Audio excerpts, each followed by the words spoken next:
నమస్తే, welcome to YRTV. నేను రంజిత్. తెలంగాణ రాష్ట్ర వ్యాప్తంగా చూస్తున్నాం, ఒక రచ్చ కొనసాగుతుంది. ఓ పక్కన ప్రభుత్వానికి సంబంధించి విపక్షాలకు సంబంధించి రచ్చ కొనసాగుతూనే ఉంది. ఎస్ఎల్బీసీకి సంబంధించిన ప్రమాద స్థలం ఏదైతే ఉందో ఇప్పటి వరకు ప్రభుత్వానికి సంబంధించి దాదాపుగా 5 రోజులు గడుస్తున్నా కూడా దానికి సంబంధించిన ఆచూకీ కూడా లేదు. ఓ పక్కన ముఖ్యమంత్రి రాష్ట్రంలో ఉండడు, మరో పక్కన ఢిల్లీ పర్యటన చేస్తున్న పరిస్థితి. ఈ రాష్ట్రానికి సంబంధించి 2 కేంద్ర మంత్రులు ఉంటారు, కానీ అక్కడికి వెళ్ళిన సంఘటనను కానీ దాఖలాలు కూడా లేవు. అసలు ఏం జరుగుతుంది? ఎస్ఎల్బీకి సంబంధించి గత ప్రభుత్వ తప్పిదమంటూ రేవంత్ రెడ్డి వ్యాఖ్యలు చేస్తూ ఉంటే, లేదు మేము పూర్తి స్థాయిలో అప్పుడు సహకరించాం, అది కంపెనీ వైఫల్యం అంటూ కూడా గత ప్రభుత్వానికి సంబంధించిన నేతలు వ్యాఖ్యానిస్తున్నారు. అసలు ఎస్ఎల్బీసీకి సంబంధించిన ప్రమాదం ఏంటి? అసలు ఏం జరుగుతుంది? తెలంగాణలో ప్రాజెక్టుల విషయంలో కాంగ్రెస్ పార్టీ మార్పు పేరుతో వచ్చిన తర్వాత జరుగుతున్న నష్టమా, ఈ లాభమా అనేది చర్చిద్దాం. ప్రస్తుతం వైఆర్టీవీ స్టూడియోలో ఉన్నారు నాతో పాటు తెలంగాణ ఉద్యమ నేత వి ప్రకాష్ గారు. వారితో మాట్లాడే ప్రయత్నం అయితే చేద్దాం. ఎస్ఎల్బీసీకి సంబంధించి వాస్తవాలు ఏంది, తెలంగాణలో జరుగుతున్న పరిస్థితుల మీద వారితో చర్చించే ప్రయత్నం అయితే మొదలు పెడదాం. నమస్తే అండి. నమస్తే. ఎలా ఉన్నారు? Fine, thank you. ఎలా ఉంది తెలంగాణ రాష్ట్ర వ్యాప్తంగా పరిపాలన గురించి తర్వాత మాట్లాడదాం. ఎస్ఎల్బీసీ విషయానికి వచ్చినప్పుడు ఏంటంటే, ఇదొక జటిలమైన ప్రాజెక్ట్. ఇది మొదలుపెట్టినాడు తెలంగాణ ప్రజలు చాలా ఆకాంక్షించారు. మన గ్రావిటీ ద్వారా నీళ్ళు వచ్చే అవకాశాలు చాలా తక్కువగా ఉన్నాయి. ఎందుకంటే నీళ్లు కింద ఉన్నాయి గోదావరిలో, మనం పైన ఉన్నాం, 500-600 మీటర్లు ఎత్తిపోసుకోవాలి. అయితే ఎక్కడి నుంచి గ్రావిటీతో వచ్చే అవకాశం ఉన్నా కూడా మనం ఉపయోగించుకోవాలని చెప్పేసి దాదాపు 45 ఏళ్ళ ఆకాంక్ష ప్రజలది. చెన్నారెడ్డి గారు ముఖ్యమంత్రి అయినప్పుడు నాగార్జునసాగర్లో మోసం జరిగింది, మనకు రావాల్సిన ఆయకట్టు రాలేదు. అది కేఎల్ రావు కుట్ర వల్ల ప్రాజెక్టు ఏలేశ్వరం దగ్గర కట్టాల్సింది చాలా కిందికి దించి నందికొండ దగ్గర కట్టారు. దానివల్ల మనకు ఐలాండ్స్ ఏవైతే ఉన్నాయో ఈ లెఫ్ట్ కెనాల్కు పైన ఉన్న ఒక 3-4 లక్షల ఎకరాలకు నీళ్ళు రాలేదు. దానివల్ల ఏమైందంటే ఏదన్నా ఆల్టర్నేటివ్ చూడాలి. ఎందుకంటే ఆయన 69 తెలంగాణ ఉద్యమం నాయకుడు. ఆ టైంలోనే జయశంకర్ లాంటి వాళ్ళ ఆర్టికల్స్ ద్వారా ఆయన దృష్టికి తీసుకొచ్చారు, మనకి ఇంత అన్యాయం జరిగింది కేఎల్ రావు వల్ల. సో నల్గొండలో ఎక్కువ ఫ్లోరోసిస్ బాగుండే ప్రాంతం అది. సో మనకి ఇట్లన్నా గ్రావిటీతో నీళ్ళు వచ్చే అవకాశాన్ని చూడాలని చెప్పి ఇంజనీర్ల కమిటీ వేస్తే వాళ్ళు ఈ టన్నెల్ను ప్రతిపాదించారు. సరే, ఆ రోజుల్లోనే టన్నెల్కు అంజయ్య గారు, ఆయన తర్వాత వచ్చిన చీఫ్ మినిస్టరు అక్కమ్మ పిల్లం దగ్గర శంకుస్థాపన కూడా చేశాడు. చేసిన తర్వాత కొంతకాలం ఏ పని ముందుకు జరగలేదు. అంటే 2005 కంటే ముందే 1980లో నేను చెప్పేది.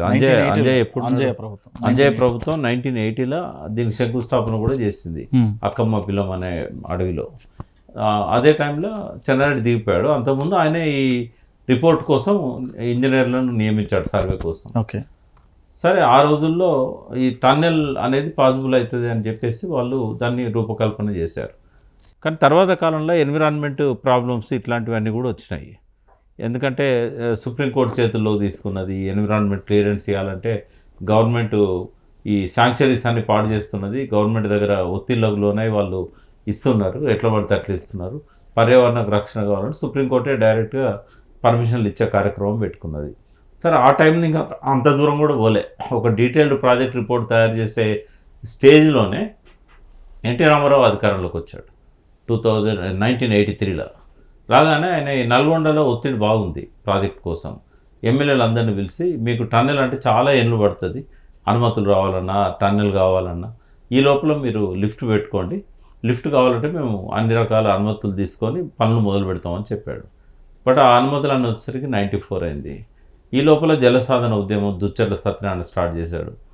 నల్గొండ జలసాధన ఉద్యమం అనేది చరిత్రలో దేశ ప్రజలందరికీ సుపరిచితమైన ఉద్యమం. ఎందుకంటే 500 మంది పార్లమెంటుకు నామినేషన్ వేశారు, మా ఫ్లోరైడ్ బాధితులను పట్టించుకోవట్లేదు, దాని నిరసనగా మేము అందరం పోటీ చేస్తున్నామని. ఎలక్షన్ ఆగిపోయింది. దేశమంతా ఎలక్షన్ జరిగింది, ఒక నల్గొండలో జరగలే. ఉద్యమం కూడా చాలా పీక్ స్టేజ్కి వెళ్ళిపోయింది. వాజ్పేయి టేబుల్ మీదనే అంశుల స్వామిని తీసుకొచ్చి పడుకోబెట్టారు. సో ఇదంతా జరిగిన తర్వాత దాదాపు 94-95లో కొంత చంద్రబాబు నాయుడు ముఖ్యమంత్రి అయిన తర్వాత కొంత డబ్బులు శాంక్షన్ చేసి ఆ లిఫ్ట్ స్కీమ్ స్టార్ట్ చేశారు. ఈ అక్కంపల్లి రిజర్వాయర్ ఏదైతే ఉందో అది కామన్ పాయింట్. అట్నుంచి టన్నెల్ వచ్చినా వాళ్ళనే కలవాలి. నాగార్జున సార్ వాటర్ పుట్టంగాండి దగ్గర లిఫ్ట్ పెట్టి ఆ బ్యాక్ వాటర్ నుంచి లిఫ్ట్ చేసి ఇప్పుడైతే ముందు చెరువులు నింపుదామని చెప్పేసి ఎస్ఎల్బీసీ ఆయకట్టు కోసం ఏవైతే డిజైన్ చేసిన కెనాల్ అదంతా ఉందో చెరువులు నింపడం మొదలుపెట్టారు. కాలువలు తవ్వడం అయిపోయింది. కానీ డిస్ట్రిబ్యూటరీస్ కిందున్న పిల్ల కాలువలు ఇవన్నీ పెండింగ్లో ఉన్నాయి. ఇప్పటికి కూడా పూర్తయినట్టు లేదు. అది 3 లక్షల ఎకరాలకు నీళ్ళు ఇవ్వాలనుకున్నారు. ఒక 30,000 ఎకరాలు హై లెవెల్ కెనాలు, అదేవిధంగా 2,70,000 ఎకరాలకి మామూలు కెనాల్ ద్వారా. ఓకే, ఈ 3 లక్షల ఎకరాలు ఇస్తే కనీసం 4 సార్లు వచ్చిన నష్టం అనేది కొంత భర్తీ అవుతుందని. సో ఇట్లా జరిగింది అది. అయితే ఇక్కడ సంక్లిష్ట పరిస్థితి ఏంటంటే, రాజశేఖర రెడ్డి ముఖ్యమంత్రి అయిన తర్వాత అప్పటికే తెలంగాణ జలసాధన ఉద్యమం నవంబర్ 25, 2002లో స్టార్ట్ అయ్యి జనవరి 6, 2023 40 రోజుల పాటు కేసీఆర్ సారథ్యంలో తెలంగాణ జలసాధన ఉద్యమం స్టార్ట్ అయింది. పల్లె పల్లెన కేసీఆర్ మాటలతో పాటు రికార్డ్ చేసిన పాటలు, నీళ్ళ గోసైంది, తెలంగాణకు నీళ్ళ అవసరం ఎంత ఉన్నది, ప్రజలు కదలడం మొదలుపెట్టారు. దాని ఫలితమే రాజశేఖర రెడ్డి గారు రాగానే కంబైన్డ్ గవర్నమెంట్ అది టీఆర్ఎస్ అండ్ అప్పుడు జలయజ్ఞం అనేది ఒకటి స్టార్ట్ చేశాడు. కానీ రాజశేఖర రెడ్డి చనిపోయాక ఎవరు ఆయన గురించి నెగటివ్గా మాట్లాడరు. కానీ ఒక 6 సంవత్సరాలు ముఖ్యమంత్రి ఉన్నాడు కాబట్టి ఆయన చేసిన తప్పుల గురించి మాట్లాడుకోవాల్సిన అవసరం ఉంటుంది. తప్పులు కాదు అవి, కావాలని కుట్రలు చేశాడు. తెలంగాణ ప్రజలు నీళ్ళు అడుగుతున్నారు కాబట్టి ఆ నీళ్లను నెపంగా పెట్టుకొని డబ్బులు దండుకోవడం మొదలుపెట్టాడు. కర్నూలు భాషలో చెప్పాలంటే కడప భాషలో దండుకోవడం. ఓకే, అయితే తెలంగాణకు ఎట్టి పరిస్థితుల్లో నీళ్ళు ఇవ్వడం ఆయనకి ఇష్టం లేదు. బట్ ఆ సాకుతోని ప్రజలను సంతోషపెడుతూ కాలువలు తవ్వుతూ రకరకాల పనులు చేస్తూ కాంట్రాక్టర్ల జేబులు నింపాలి. ఎప్పుడు గతంలో లేనట్టు ఈపీసీ సిస్టమ్ పెట్టి మొబిలైజేషన్ అడ్వాన్సులు ఇచ్చి ముందు అవి ఆ 10% వసూలు చేసుకొని ఈ రకంగా చేశాడు. అయితే టన్నెల్ ప్రతిపాదన ఏదైతే ఉందో ఇది చాలా కష్టసాధ్యమైంది. ఎందుకంటే ఇంపాసిబుల్ అని నేను అనను, కానీ చాలా కష్టం. ఇట్లాంటి సమస్యలన్నీ చాలా వస్తాయి. అది తెలిసి కూడా ప్రపంచంలోనే ఎక్కడ లేనంత లెంత్ అది 44 కిలోమీటర్లు, దాదాపు 44 కిలోమీటర్ల ఒకటే టన్నెల్ అనేది ఎక్కడా లేదు. ఇప్పటికి కూడా ఇదే రికార్డు. ఎందుకు ఆ ప్రతిపాదన వచ్చింది? వేరే ప్రత్యామ్నాయ మార్గాలు లేవా మరి? ఇప్పుడు చెప్పాలి, నేను మీకు ఇంతకుముందు ఎవరికి చెప్పలేదు. సుబ్బారాయుడు గారు అని కర్నూలులో ఒక ఇంజనీర్, ఓకే, ఇరిగేషన్ శాఖలనే పనిచేస్తున్నాడు. ఆయన ఆల్టర్నేట్ ప్రపోజల్ రాజశేఖర రెడ్డికే ఇచ్చాడు. ఓకే, నాకే ఆయన 2009లో ఇచ్చాడు. అప్పటికి ఇంకా ఈ టన్నెల్ స్టార్టే కాలేదు, రెండో టన్నెల్, ఇంటేక్ టన్నెల్ స్టార్ట్ కాలే. నాకు కూడా ఇచ్చాడు. అయితే అది నేను కూడా పైకి పంపించాను, కానీ వాళ్ళు పట్టించుకోలేదు దాన్ని. ఎందుకంటే ఆయన చెప్పింది అత్యంత వైబుల్ ఆల్టర్నేటివ్. ఇప్పుడు కూడా అదే దిక్కు అవుతుందేమో. పోతిరెడ్డిపాడు ఎట్లయితే కృష్ణానదికి అవతల వైపు శ్రీశైలం రిజర్వాయర్లో పోతిరెడ్డిపాడు హెడ్ రెగ్యులేటర్ పెట్టారు, దానికి ప్యారలల్గా కరెక్ట్గా అదే స్థలానికి కృష్ణానదికి యువతల ఒడ్డున ఓకే, శ్రీశైలం రిజర్వాయర్లోనే మల్లేశ్వరం అని ఒక గ్రామం ఉంటుంది, ఐలాండ్ లాగా ఉంటుంది అది. అక్కడ హెడ్ రెగ్యులేటర్ పెట్టమన్నాడు ఆయన. పెట్టి తెలంగాణకు కూడా వాళ్ళు ఎట్లయితే డీప్ కట్ ద్వారా కొంత దూరం నీళ్ళని తీసుకుపోయినలో బంకచర్ల రెగ్యులేటర్ దాకా, ఇక్కడ కూడా డీప్ కట్ ద్వారా ఒక 15 కిలోమీటర్ల గుట్టను కట్ చేసుకుంటూ తొలుచుకుంటూ తీసుకుపోమన్నాడు. ఇప్పుడు ఇక్కడ టన్నెల్ ఏదైతే ఇప్పుడు పెట్టినలో ఆడ అట్లా తొలుచుడు సాధ్యం కాదు. ఎందుకు కాదంటే అక్కడ టైగర్ రిజర్వ్ ఉంది. టైగర్ రిజర్వ్లోకి వెళ్ళి పోతుంది కాబట్టి సాధ్యం కాదు అది. ఓకే, కానీ ఇక్కడ టైగర్ రిజర్వ్ లేదు. నాగర్ కర్నూలు, వనపర్తి గ్రామాలు, మైదాన ప్రాంతాలు, పొలాలు, చెల్కలు, కానీ ఎత్తు మీద ఉన్నది కాబట్టి డీప్ కట్ల గ్రావిటీతో రావాలి కదా. అయితే ఆ శ్రీశైలం రిజర్వాయర్లో ఆ లెవెల్ ఏదైతే ఉన్నదో 841 లెవెల్, అది 841 అడుగుల లెవెల్ నుంచి డీప్ కట్ చేసి కొంత దూరం వచ్చిన తర్వాత మళ్ళీ ప్లేన్ అవుతుంది, గుట్టలన్నీ అయిపోయి ప్లేన్ ఏరియా అవుతుంది. ప్లేన్ ఏరియాలకు వెళ్ళి ఒక ఓపెన్ కెనాల్ ఒకటి తవ్వి ఇప్పుడు ఏదైతే నకలగండి దగ్గర డిండి బ్యాలెన్సింగ్ రిజర్వాయర్ కట్టారో దీనికోసము ఈ టన్నెల్, మొదటి టన్నెల్ పోయి నకలగండిలో పడుతుంది 44 కిలోమీటర్లు. దాని తర్వాత అక్కడ నుంచి మళ్ళీ ఇంకో టన్నెల్ స్టార్ట్ అవుతుంది, పెన్నిపాకల రిజర్వాయర్లో పడుతుంది. అయితే ఈ రెండో టన్నెల్ కాడ రిజర్వ్ లేదు, టైగర్ రిజర్వ్, కాబట్టి బ్లాస్టింగ్స్కు అవకాశం ఉండే కాబట్టి మాన్యువల్గా చేశారు. అది అయిపోయింది. అది 9 కిలోమీటర్స్ ఉంటుంది, 7 చిల్లర్ ఉంటుంది. ఓకే, అయితే ఆ టన్నెల్ అయిపోయింది. ఈ టన్నెల్లో అన్ని సమస్యలు వచ్చినాయి. అయితే ఈ టన్నెల్లో కూడా మొదటి టన్నెల్ అయితే ఇప్పుడు ఆయన చెప్పిన ప్లాన్ ప్రకారంగా మిడ్డిండి తర్వాత పెళ్లిపాక నుంచి కూడా అవసరమైతే ఆ టన్నెల్ యూజ్ చేసుకోవచ్చు. ఓకే, అంటే బడ్జెట్ ఎక్కువనా లేకపోతే బడ్జెట్ చాలా తక్కువ. మరి అయినప్పటికీ ఎందుకు దీనిలో 1/3 అంటే 3/4 లోపల అయిపోయేది, సగానికంటే కొంచెం ఎక్కువ. అంతే, తర్వాత 2 years 3 yearsలో అయిపోయేది. ఎందుకు మరి ప్రతిపాదన ఆగిపోయింది? మీ వరకు కూడా వచ్చింది. నీళ్ళు ఇవ్వడం ఇష్టం లేదు రాజశేఖర రెడ్డికి. ఓకే, ఆయన నీళ్ళు తలుచుకుంటే ఇప్పుడు 14 ఏళ్ళు అయినా ఆయన చనిపోయినాక 15 ఏళ్ళు అయింది. అవును, నీళ్ళు వచ్చినాయా? రాలే. ఇంకా 15 ఏళ్ళు రావు. అంత కాన్ఫిడెన్స్ ఎట్లా చెప్తాను? ఇంకోటి చెప్తాను నేను, కేసీఆర్ గారు రేపు మళ్ళీ ముఖ్యమంత్రి అయి దాన్ని అంతా మంచిగా చేసిన తర్వాత కూడా నీళ్ళు రావు. ఎందుకు సార్ అట్లా? టన్నెల్ అయినాక కూడా నీళ్ళు రావు. ఇవన్నీ నిరర్ధక త్యాగాలు. వాళ్ళ ఆ ప్రాజెక్టు ఒక చెత్త ప్రాజెక్టు. ఎందుకు రావు అంటే ఇప్పుడు ఎస్ఎల్బి అనేది చెత్త ప్రాజెక్ట్. అనేది చెత్త ప్రాజెక్ట్. ఎందుకు అంటే ఇప్పుడు చెత్త ప్రాజెక్ట్ మొదలు పెట్టినాడు కాదు. ఓకే, ఇప్పుడు చెత్త మొదట్లో పెట్టినప్పటికీ ఇప్పటికీ తేడా ఏంటంటే ఇప్పుడు బాగా అర్థం చేసుకోవాలి. నీళ్ళ లెక్క అందరికీ అర్థం కాదు. నీకు 4-5 కంటే ఎవరు లేరు తెలంగాణలో నీళ్ళ గురించి అర్థం చేసుకొని చెప్పగలేటోళ్ళు. అందులో ఇంజనీర్ కాని వ్యక్తిని నేను ఒక్కనే, ఇంకా మిగతా వాళ్ళు ఎవరైనా చెప్తే ఇంజనీర్లు చెప్పాల్సిందే. మంత్రి కాబట్టి హరీష్ రావు గారు కొంత నాలెడ్జ్ తీసుకున్నారు, పొన్నాల లక్ష్మి గారు కొంత తీసుకున్నారు, ఇరిగేషన్ మినిస్టర్ చేసిన వాళ్ళకు కొంత అవగాహన ఉంటుంది. బట్ ఎస్ఎల్బిసి మీద వాళ్ళకు కూడా నాకు తెలిసి ఇప్పటివరకు ఎవరు మాట్లాడలే. ఫస్ట్ లెవెల్స్ అనేవి చాలా ఇంపార్టెంట్. అది లిఫ్ట్ కాదు, అది గ్రావిటీ. ఓకే, గ్రావిటీ అన్నప్పుడు ఆ లెవెల్కు శ్రీశైలం రిజర్వాయర్లో నీళ్ళు రావాలి కదా. దాని ఎఫ్ఆర్ఎల్ 80-85 శ్రీశైలం రిజర్వాయర్ది. దీని ఇంటేక్ లెవెల్ సిల్ లెవెల్ అంటాం. ఈ టన్నెల్లోకి నీళ్ళు రావాలంటే ఎంత ఉండాలి? 854 ఫీట్లో నీళ్ళు ఉండాలి. 854 హైట్లో. అంటే ఆ బిట్వీన్ ద గ్యాప్ ఏదైతే 885 అండ్ 854 ఉందో ఆ వాటర్ను వాడుకోవాలి. 854 కంటే కింద ఉన్నది డ్రా చేయకూడదు అనేది రూల్ ఆ రోజుల్లో. అంటే ఇప్పటికీ కూడా అదే రూల్ సేమా? లేదు, ఇప్పటికీ అదే రూల్. అయితే చెత్త ప్రాజెక్ట్ ఎట్లయితే మంచి ప్రాజెక్ట్ అయితే అందుకే మరి ఆ తేడా ఎందుకు వచ్చిందని. టన్నెల్ మొదలుపెట్టింది 2007లో. మొదటి టన్నెల్ మొదలుపెట్టారు November-Decemberలో 2007. సెకండ్ టన్నెల్ వచ్చి 2011లో మొదలుపెట్టారు.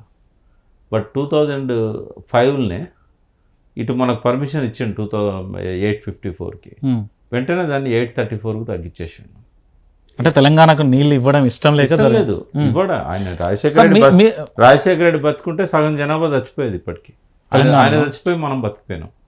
తెలంగాణలో సగం జనాభా చచ్చిపోయేది. ఎన్కౌంటర్ల పేరు మీద యూత్ చచ్చిపోయేటోళ్ళు, కరువుకు వలస పోయి దుబాయ్లలో యంత్రాలలో పనిచేసుకుంటూ వాళ్ళు చచ్చిపోయేటోళ్ళు, ఇక్కడ కరువు కాటకాలతో జనం చచ్చిపోయేటోళ్ళు. ఆ దేవుడు నేను నమ్మను కానీ ఆయన నమ్ముతాడు కదా. ఆ దేవుడు ఏంటంటే ఇంతమంది ప్రాణాలు తీసుకుపోవడం ఎందుకు, ఈయన తీసుకపోతే పోద్ది కదా అని చెప్పి తీసుకుపోయాడు. ఓకే, కానీ ఎన్నడూ రాయలసీమ వాళ్ళు, ఆంధ్ర వాళ్ళు ఈ ప్రపంచంలో 235 దేశాలుంటే ఎంత చెత్త దేశమైనా, ఎంత క్రైమ్ ఉన్న దేశమైనా, ఎంత అట్టడుగున ఉన్న దేశమైనా రూల్స్ ఫాలో అవుతారు. కొంచెం అన్నా, ఒక 1% అన్నా ఫాలో అవుతారు.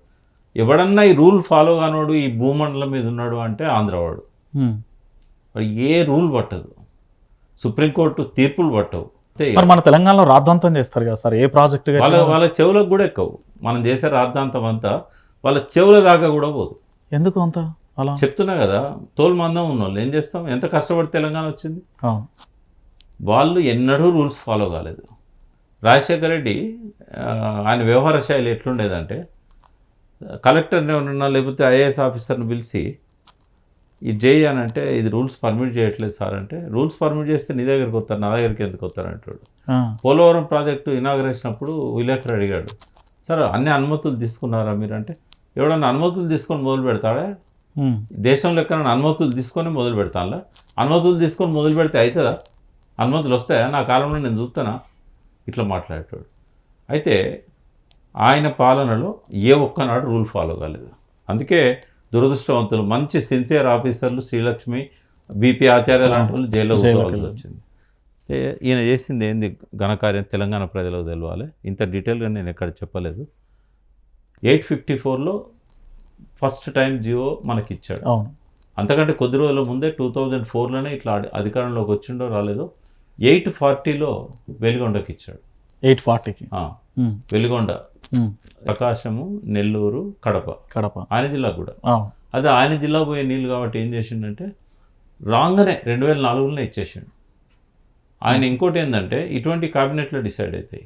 క్యాబినెట్లో 6 మంత్రులు టీఆర్ఎస్ ఉన్నారు కదా, క్యాబినెట్లో కూడా పెట్టలే. తర్వాత ఇరిగేషన్ మంత్రి పొన్నాల లక్ష్మి, ఇప్పుడు ఆయన బాధ అవుతుంది నేను చెప్తే, ఆయన సంతకం లేకుండా ఈయనే అన్ని పంపించేవాడు. ఇరిగేషన్ లేకుండా ముఖ్యమంత్రి చేసేవాడు అన్ని. ఓకే, ఆయన అందరు నామమాత్రమే కదా ఆయన పరిపాలన మంత్రులంతా. 840లో వెలుగొండ టన్నెల్స్ 2 అవి మన టన్నెల్లోనేమో 3 రోజులు ఫుల్ స్పీడ్తో నీళ్ళు వస్తే, ఫుల్ లెవెల్లో నీళ్ళు వస్తే 1 టీఎంసీ 3 రోజులు. 3 రోజులు వస్తాయి 1 టీఎంసీ. 1 టీఎంసీ అది 30 టీఎంసీ లేదే 90 రోజుల కోసం పెట్టాడు. ఓకే. అయితే డైలీ ఫస్ట్ 90 రోజులు ఆ లెవెల్లో నీళ్ళు ఉండవు. అవును, ఎప్పుడు ఉండవు. ఎప్పుడు ఉండదు, సాధ్యపడదు. ఉండవు. అవును. ఒకవేళ నీళ్ళు వచ్చినా కూడా కింద ఎన్ని పొక్కలున్నాయో ఒకసారి మనం చూద్దాం. ఫస్ట్ వలిగొండకు 2 టన్నెళ్ళు 2 పెట్టాడు. టన్నులు. ఆ 2 టన్నెల ద్వారా 1.5 టీఎంసీలు తీసుకుపోవచ్చు. ఎన్ని రోజులలో వెళ్తాయి సార్ అది 1 టీఎంసీ? వాళ్ళకు 45 రోజులు ముందు పెట్టిండ్రు, పెట్టి దాన్ని తగ్గించి 30 రోజులే పెట్టిండ్రు. 30 రోజులలో వాళ్ళకి కావాల్సిన 45 టీఎంసీలు నిండాలి. ఓకే. 45 టీఎంసీలు రోజు 1 టీఎంసీ. రోజు 1 టీఎంసీ. ఇప్పుడు వాళ్ళకు ఒక న్యాయం, మనకు ఒక న్యాయం. అది టన్నెలే, ఇది టన్నెలే. వాళ్ళకేమో 45 టీఎంసీలు 30 రోజుల్లో పోవాలి. ముందు 45 రోజులు పెట్టిండ్రు, మళ్ళీ దాన్ని 30 రోజుల్లో తగ్గించారు. మళ్ళీ అక్కడ ఎందుకు తగ్గించారంటే ఏమన్నారు తెలుసా? ఈ అన్ని రోజులు నీళ్ళు ఇక్కడ లభ్యత ఉండదు. ఇక్కడ మహా అంటే 30 రోజులు ఉంటే ఎక్కువ, 60 రోజులు కూడా ఉండవు అన్నారు. మరి మనకు 90 రోజులు ఎట్లా పెడతాడు? అవును. ఇటు పక్కనేమో ఈ మనది ఉంటుంది దోమలపేట, మన ఇప్పుడు ఏదైతే ఇంటేకి వెళ్ళుందో అటు పక్కకు వెలుగొండ ఉంటుంది. అవును. అంటే మధ్యలో ప్రాజెక్ట్ రిజర్వ్ అపోజిట్ ఉంది. మరి అటు పక్కన 30 రోజులు ఉంటే ఇటు పక్క 90 రోజులు ఉంటాయి నీళ్ళు. దీని అర్థమైంది అంటే తెలంగాణకు నీళ్ళు ఇచ్చే ఆలోచన లేదు కదా. అవును, ఇది మొదటి ప్రూఫ్. ఓకే. రెండోది 840లో ఆయన తీసుకుపోయాను. ఇప్పుడు టన్నెల్స్ 2 పూర్తయినాయి. అవి 2 పూర్తయిపోయి. మొదటి టన్నెల్ 21లో పూర్తయింది. 21లో మొన్న జనవరిలో 2024 జనవరిలో సెకండ్ టన్నెల్ కూడా అయింది. ఇక వాళ్ళు తీయడం మొదలు పెడితే రోజుకు 1.5 టీఎంసీ ఆడ పోతూనే ఉంటాయి కదా. అవును. అచ్చా, వాళ్ళకు కూడా వస్తాయా? వాళ్ళకు కూడా రావు. వాళ్ళకు కూడా రావు. ఎందుకు రావు అంటే 45 రోజులలో అటు 45 టీఎంసీలు కూడా రావు. ఆ లెవెల్లో నీళ్లు ఉన్నాయి 840లో. ఎందుకు ఉన్నాయంటే పోతిరెడ్డిపాడు 841, పోతిరెడ్డిపాడు 841. అయితే పోతిరెడ్డిపాడు కూడా అప్పుడే చేసిండు. అంటే మనది 854 పెట్టిండు, అది 841 పెట్టిండు. 841 పెట్టి ఈ వెలిగొండకును పోతిరెడ్డిపాడుకు నీళ్ళు అందాలి కాబట్టి, తీసుకుపోవాలి కాబట్టి 834కు తగ్గించిండు ఎండిడిఎల్. మళ్ళీ అదే అంతకుముందు 854 ఉంటే ఆ రెండింటికి పోవు కదా. అవును. అంటే ఆ minimum maximum draw down level అంటారు ఎండిడిఎల్. అంతకంటే తక్కువ ఉంటే తీసుకుపోకూడదు అన్నట్టు. వాడు దాన్ని తగ్గించిండు 834కి. తగ్గించేసి ఏం చేసిండు, ఈ 2 ప్రాజెక్టులకు నీళ్లు పోవాలి అని చెప్పిండు. సరే, ఇప్పుడు ఆ 841 దాకా వస్తే పొదిరెడ్డిపాటికి వెళ్ళిపోతాయి. 840 అయితే వెలుగొండకు పోతాయి. మళ్ళీ ఏం చేసిండు, 841కి ఎట్లా వస్తాయి? 840కే వెలుగొండ పెట్టాం కదా, వాడు వెలుగొండోడు తీసుకుపోతూ ఉంటాడు. నీకు 841లో నీళ్ళు ఉండే అవకాశం లేదు కదా. అందుకని ఏం చేసిండు, 830లో పోతిరెడ్డిపాడుకు పెద్ద భారీ లిఫ్ట్ పెట్టిండు మెగా పంపులతో పోతిరెడ్డిపాడుకు. ఓకే. అంటే 841 లెవెల్ ఉంటేనేమో గ్రావిటీతో పోతాయి. 830 లెవెల్లో ఉంటే వాళ్ళకి నీళ్ళు అయితే కావాలి కాబట్టి పంపింగ్ స్టేషన్ పెట్టిండు పెద్దది. అంటే 830లోనే పోతిరెడ్డిపాడుకి వెళ్ళిపోతాయి. అంటే ఇప్పటికీ కూడా వాళ్ళు అనుకున్న టార్గెట్ రీచ్ కాలే 45 టీఎంసీలు 45 రోజులలో. అంటే ఇంకా స్టార్ట్ కాలేదు వాటర్ తీసుకుపోవడం. అంటే తగ్గించినా కూడా వరదలు వచ్చినప్పుడు ఏమైందంటే, వరదలు వచ్చినప్పుడు వాళ్ళు నింపుకుంటారు. ఓకే. వాళ్ళకి ఏం చేశాడు, రిజర్వాయర్లు కట్టాడు. మళ్ళీ మనకు రిజర్వాయర్ లేవు. ఇప్పుడు మనకు 30 రోజులే వరద వచ్చింది అనుకుందాం. 30 రోజులు చాలు వాళ్ళకు నింపుకోవడానికి. కానీ మనకు 30 రోజులు వరద వచ్చినా కూడా ఇవి 30 రోజులలో నింపుకోవడానికి రిజర్వాయర్ లేవు, మనకు సరిపోని కెపాసిటీ లేదు ఒకటి. రెండవది ఏంటంటే 830లో పోతిరెడ్డిపాడుకు లిఫ్ట్ పెట్టాడు. 802లో మళ్ళీ 802 ఇంకా చాలా కింద 834 నుంచి ముచ్చుమర్రి మల్యాల పంపింగ్ స్కీములు పెట్టాడు. పంపింగ్ స్కీములు పెట్టి లిఫ్ట్ అన్నట్టు అది ఎక్కడికి, అంద్రినివా, గాలేరు నగరి, ఇవి వాటికి తీసుకుపోవడానికి ఆ ప్రాజెక్టులకు. అంటే కొంచెం తక్కువ నీళ్ళు వచ్చినాయి అనుకో, వాడు అక్కడనే ఖాళీ చేస్తాడు. అవును. తర్వాత 800లో ఈయన కథలన్నీ చూసి మన కేసీఆర్ గారు ఏం చేశాడు, ఇక మనకు నీళ్ళు ఎక్కడ వస్తాయి, 802లో వాడు పెట్టుకున్నాక మనకు నీళ్ళు వచ్చే అవకాశం లేదు కదా. 800ని ఈయన పాలమూరు రంగారెడ్డికి కలవకృతికి పెట్టాడు ఇటు కేసీఆర్. ఎందుకంటే నీళ్ళు రావని తెలుసు ఇక. 834లో అర్థమైపోయింది, అక్కడ 834లో పెడితే నీళ్ళు రావు కాబట్టి 800లో పెట్టాడు. 800లోనే పంపింగ్ స్కీమ్ అది పెట్టాడు. అంటే రాజశేఖర రెడ్డి ఉన్నప్పుడు పెట్టింది అది. ఓకే. ఆయనేమో పేపర్ మీద దీనివల్ల 800 వల్ల ఎన్ని టీఎంసీలు వస్తాయి సార్? 800లో pumping చేసుకున్నారు. నీళ్లు ఉంటాయి 800లో. అవును, మన కల్వకుర్తికి ఇప్పుడు దాదాపు 40-45 టీఎంసీలు కావాలి 40 టీఎంసీలు కావాలి కల్వకుర్తికే. ఓకే. 4,50,000 దాకా పోయింది ఇప్పుడు ఆయకట్టు. తర్వాత పాలమూరు రంగారెడ్డికి ఇంకా ఎక్కువ కావాల్సి వస్తుంది. అవును, అది దాదాపు 12 లక్షల ఎకరాలు కదా, 12 లక్షల ఎకరాలకి 100 టీఎంసీల పైన కావాలి. ఇది ఎన్ని రోజులు పడుతుంది సార్ 800లో పంపింగ్ చేస్తే? ఎన్ని టీఎంసీల వరకు సాధ్యం? అంటే ఇప్పుడు వాళ్ళు కెపాసిటీ ఏదైతే వాళ్ళు క్రియేట్ చేశారో ఒక 60 రోజుల నుంచి 90 రోజులు ఉంటే తప్ప ఆ లెవెల్ నీళ్ళు రావు. ఓకే, 90 రోజులు ఉండాల్సి వస్తుంది. పంపింగ్ 90 రోజులు కంటిన్యూగా చేస్తే మనకు కొన్ని రిజర్వాయర్స్ నింపుకుంటూ చేసుకోవాల్సి, అంటే మనం రోజుకు 2 టీఎంసీలు తీసుకుపోవాలి అక్కడ నుంచి. ఓకే, రోజుకు 2 టీఎంసీలు అంటే రెండింటికి కలిపి మనము అట్లీస్ట్ 75 రోజులైనా ఉండాల్సి వస్తుంది. అంటే 2014 తర్వాత కేసీఆర్ వచ్చిన తర్వాత ఇది 800 పంపింగ్ స్టార్ట్ అయింది. పంపింగ్ స్టార్ట్ అయింది. అది డిజైన్ చేసినప్పుడు రాజశేఖర రెడ్డి పెట్టి ఇంకొక ప్రాజెక్ట్ ఉంది మళ్ళీ ప్రాజెక్ట్.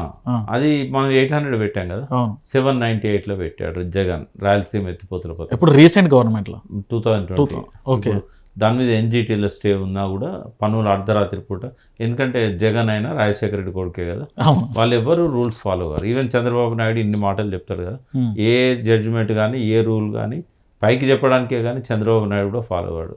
ఎన్జిటీకి రిపోర్ట్ ఇచ్చింది ఎన్జిటీ నియమించిన కమిటీ, వీళ్ళు స్టే ఇచ్చినా కూడా పనులు చేస్తున్నారు అని. ఇప్పుడు ఉన్నది అది ఇప్పటికీ 798 మొన్న రిపోర్ట్ ఇచ్చినాక ఆపినట్టున్నారు.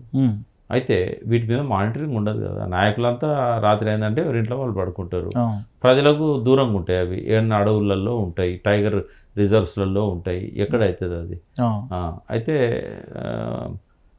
ఇట్లా 854కు నీళ్లు రావడం అనేది అల్మట్టి నుంచి మొత్తం తలుపులని తెరిచి, నారాయణపూర్ డ్యామ్ తలుపులని తెరిచి, జూరాలలో స్టోరేజ్ లేదు కాబట్టి చాలా తక్కువ ఉంది కాబట్టి ఆ తలుపులని తెరిచి మొత్తం నీళ్ళని ఇక్కడ వదిలిపెడితే, ఆడ తుంగభద్ర హోస్పేట దగ్గర ఉన్న టీబీ డ్యామ్ ఉంది కదా, ఆ టీబీ డ్యామ్ నీళ్ళని వాళ్ళు వదిలిపెడితే, సుంకేశ్ల డ్యామ్ వాళ్ళు వదిలిపెడితే ఇవన్నీ అయినాక మనకు శ్రీశైలంకు నీళ్ళ లెవెల్ పెరుగుతాం. 4 డ్యామ్లు ఇవన్నీ బొంగ ఈ తీసుకుపోయేటన్ని బొంగ. అయితే రూల్ ప్రకారం ఏంటంటే వరద జిల్లాలు అవి, వాళ్ళు గవర్నమెంట్ అంటే వాస్తవంగా మొదటి నుంచి శ్రీశైలం అనేది హైడల్ పవర్ ప్రాజెక్టే, తమిళనాడుకు నీళ్ళు ఇవ్వాలనే నెపంతో దానికి ఒక పొక్క కొట్టి ఎవడన్నా నీళ్ళని తీసుకుపోతే పైప్ లైన్లలో తీసుకుపోతాడు. డ్రింకింగ్ వాటర్ ఎట్లా తీసుకుపోతారు, చెన్నైకి తీసుకుపోవాలి, పైప్ లైన్లలో పోతుందా, లేకుంటే విశాలమైన కాలువ తీసుకొని ఒక పెద్ద, అంటే ఇటుపక్క అటుపక్కన ఒక 100 లాంచీలు ఒకటేసారి పోయేటట్టుగా అంత వెడల్పుతో కాలువలు తీస్తారా? మంచినీళ్ళ కోసం అయితే పైప్ లైన్ తీస్తారు. మనం మందిర pipe line Krishna pipe line ఉంది. కానీ మద్రాసు మాత్రం తెలుగు గంగ పెట్టాడు. ఈ తెలుగు గంగ వాళ్ళకి ఇచ్చిన పర్మిషన్ 15 టీఎంసీలే. 15 టీఎంసీలు అది కూడా ప్రతి నెల గిన్నె తీసుకుపోవాలని లెక్క ఉంటుంది వాళ్ళకి. పైప్ లైన్ సరిపోతుంది అది. అయితే కాలు ఎందుకు వినమని సమర్థించుకోవడానికి అప్పుడు ఒక శ్రీరామకృష్ణయ్య అని ఒక అడ్వైజర్ ఉండేది ఎన్టీ రామారావుకు. ఆయన ఏం చేసిండంటే, నువ్వు పైప్ లైన్ ద్వారా తీసుకుపోవాలి మంచినీళ్ళు అంటారు, మనం అసలు ఉద్దేశం ఏమో పెన్నా బేసిన్కి నీళ్ళని తీసుకుపోవాలి. పెన్నా నది అని ఆంధ్రలో ఉంటుంది, దానిలో నీళ్లు సంవత్సరం అంతా నీళ్ళు వచ్చినా కూడా 97 టీఎంసీల కంటే ఎక్కువ రావు. 97 చిన్న నది అది, చాలా చిన్న నది. అది బెంగళూరు దగ్గర చిత్రావతి ఆ ఏరియాలో, అంటే మన విశ్వేశ్వరయ్య గారి సొంత ఊరు మోక్షగుండం విశ్వేశ్వరయ్య, ఆ ఏరియాలో స్టార్ట్ అవుతుంది అది. నంది హిల్స్ అని ఉంటాయి కదా బెంగళూరు పోతే, అక్కడ స్టార్ట్ అయ్యి ప్యారలల్గా మన రోడ్డుకు ప్యారలల్గానే ఆ రోడ్డు కింద క్రాస్ అవుతుంది బెంగళూరు పోతా అంటే, హైవేకి చిత్రదుర్గ ఏరియా నుంచి. సో అట్లా చిన్నగా వచ్చి అది పోతుంది నెల్లూరు దగ్గర, నెల్లూరు నుంచి కిందికి పోయి తమిళనాడులో సముద్రంలో కలుస్తుంది పెన్నా నది. 97 టీఎంసీ ల్యాండ్లో వచ్చేటి మొత్తం 97. మరి వాళ్ళకి అవసరం చాలా ఎక్కువ ఉంది. రెండవది తుంగభద్ర డ్యామ్ నుంచి వచ్చే కాలువ హై లెవెల్ కెనాల్, లో లెవెల్ కెనాల్ ఉంది. అది ఎప్పుడో నిజాం ఉన్నప్పుడే జాయింట్ ప్రాజెక్టు కట్టుకొని దాని నుంచి కొంత నీళ్ళు వస్తాయి వాళ్ళకు. అయితే రాయలసీమ కరువు ప్రాంతం కాబట్టి ఆయన ఏం చేసిండంటే, వరద ఎక్కువ వచ్చినప్పుడు మనం తీసుకుపోదామని చెప్దాం. ఎందుకంటే అప్పుడు బచావత్ ట్రిబ్యునల్ విచారణ జరిపినప్పుడు ఆంధ్రప్రదేశ్ కంబైన్డ్గా ఉంది కదా, కంబైన్డ్గా ఉన్నప్పుడు లాస్ట్ కృష్ణా నదికి లాస్ట్ స్టేట్ ఏది ఉన్నది ఆంధ్రప్రదేశ్. కాబట్టి గోదావరి నదికైనా కృష్ణా నదికైనా ఆంధ్రప్రదేశ్ ఆంధ్రప్రదేశ్లోనే సముద్రంలో కలుస్తాయి లాస్ట్ ఎండ్. కాబట్టి చివరి రాష్ట్రం కాబట్టి ఎన్నైనా వాడుకోవచ్చు అని చెప్పి ఒక రూల్ ఇచ్చారు. వాటి మీద రైట్స్ ఉండవు, మిగిలిన నీళ్ళని వాడుకోవచ్చు. మళ్ళీ రైట్స్ అక్కడ ఏం లేవు. రైట్స్ రావు. ఇక్కడ తెలుగు గంగా లెక్క పర్మిషన్ ఉన్నట్టు మన దగ్గర అవి ఉండవు. అంటే ఏం చేసిందంటే కృష్ణా మొత్తంలో 2060 టీఎంసీలో దొరుకుతాయి. వాటిని పైన ఉన్న 2 రాష్ట్రాలు కర్ణాటకకు తర్వాత మహారాష్ట్రకు పంపిణీ చేశారు. చేయంగా మిగిలిన 800 టీఎంసీ మనకిచ్చారు. రిజోనేటెడ్ వాటర్ అని, అంటే ఒకసారి వాడిన తర్వాత మళ్ళీ నదిలోకి వచ్చే నీళ్లు ఉంటాయి, పడవాడు జలాలు అంటారు. ఈ పడవాడు జలాలు ఒక 11 టీఎంసీలు, 811 టీఎంసీలు మన వాటా, స్టేట్ వాటా. ఈ 811 టీఎంసీలను మనం వాడుకోవాలి. అయితే ఎక్సెస్ వాటర్ వచ్చినప్పుడు సముద్రంలో పోద్ది కదా, ఈ పోతున్న నీళ్ళని మనం వాడుకోవచ్చు అని చెప్పారు. కానీ మీకు హక్కులు ఇవ్వం, వాడుకోవచ్చు అని చెప్పారు. ఎందుకంటే హక్కులు ఉంటే మనం ప్రతి సంవత్సరం అడుగుతాం కదా. అయితే హక్కులు ఉండవు. ఎక్కువ వరద జలాలంటే నికర జలాలు కాని వాటిని వరద జలాలు అంటారు. మనకు 811 టీఎంసీ నికర జలాలు. అయితే మొత్తం మన స్టేట్కి, అందులో తెలంగాణకి ఇచ్చింది 277 బచావత్ ఇచ్చాడు. తర్వాత వీళ్ళు స్టేట్లో ఇంటర్నల్ అడ్జస్ట్మెంట్స్ చేసుకొని 5 హోల్కి ఇచ్చాడు. మొత్తం 800 టీఎంసీ స్టేట్ మొత్తానికి ఇచ్చాడు. అయితే అందులో ఇంటర్నల్ అడ్జస్ట్మెంట్ చేసుకునే స్వేచ్ఛ ఉంటుంది అన్నట్టు. అయితే ఒక 20 టీఎంసీలు భీమా ప్రాజెక్టుకి ఇచ్చారు. 20 టీఎంసీలు భీమా ఒకదానికి అష్యూర్డ్ వాటర్ ఉంది. అదెందుకు ఇచ్చారు అంటే ఇక్కడ ఈ కుట్రను జస్టిఫై చేసుకోవడానికి. ఏ కుట్ర? ఒకటి తెలుగు గంగ పేరు మీద నీళ్ళని తీసుకుపోవడం. పోతిరెడ్డిపాడు హెడ్ రెగ్యులేటర్ కట్టి రోజుకొక టీఎంసీ తీసుకుపోవడానికి మొదలు ఏర్పాట్లు చేశారు ఎన్టీ రామారావు. చంద్రబాబు నాయుడు ఎన్టీ రామారావు పీరియడ్లో హెడ్ రెగ్యులేటర్ కట్టారు. 11,500 క్యూసెక్స్, అంటే రోజుకు ఒక టీఎంసీ. ఓకే. అయితే ఆ ఒక్క టీఎంసీ ఎందుకు? మరి 15 టీఎంసీలే కదా చెన్నైకి ఇవ్వడానికి. కాబట్టి బచావ్ ట్రిబ్యునల్ ఏమన్నది? శ్రీశైలం నుంచి ఇరిగేషన్కు నీళ్ళు ఇవ్వము. కాబట్టి శ్రీశైలంలో ఇరిగేషన్ ఫ్లూయిస్ కానీ ఏవి కూడా పెట్టడానికి వీల్లేదు. ఓన్లీ పవర్ జనరేషన్ మాత్రమే చేసుకోవాలి. ఇలా వచ్చిన నీళ్ళన్నీ నాలుగుసారికే వదలాలి, పవర్ జనరేషన్ చేసుకుంటాను. మరి వీళ్ళకు ఒక టీఎంసీ, వాళ్ళకు ఒక టీఎంసీ అనేది లేదు. ఏం చేశారంటే మద్రాసుకు మంచినీళ్ళు ఇవ్వడానికి 3 రాష్ట్రాలతోని సంతకం పెట్టించుకున్నాడు. 5 టీఎంసీలేమో మన వాటా, 800 టీఎంసీలలో 5 టీఎంసీలు మన స్టేట్ వాటా. ఓకే. ఇంకొక 5 టీఎంసీలు మహారాష్ట్ర వాటా, ఇంకొక 5 టీఎంసీలు కర్ణాటక వాటా. ఈ 3-5లో 15 టీఎంసీలు. అయితే 5 టీఎంసీలకు రోజుకొక టీఎంసీ పెట్టుకునేంత తీసుకుపోయేంత పోతిరెడ్డిపాడు హెడ్ రెగ్యులేటర్ అవసరం లేదు కదా. కాబట్టి జస్టిఫై చేసుకోవడానికి ఏదన్నా క్రియేట్ చేయాలి కదా. దానికి ఏం చేసిండంటే ఎస్ఆర్బిసి అని ఒక project Srisailam right bank canal. ఇప్పుడు ఇక్కడ లెఫ్ట్ బ్యాంక్, ఇక్కడ లెఫ్ట్, అది రైట్, అది రైట్ బ్యాంక్ కెనాల్. అందుకే ఈ టన్నెల్ స్టార్ట్ చేశాడు. అక్కడ రైట్ బ్యాంక్ కెనాల్ ఇవ్వాలంటే ఇక్కడ లెఫ్ట్ బ్యాంక్ కెనాల్ ఇవ్వాలి.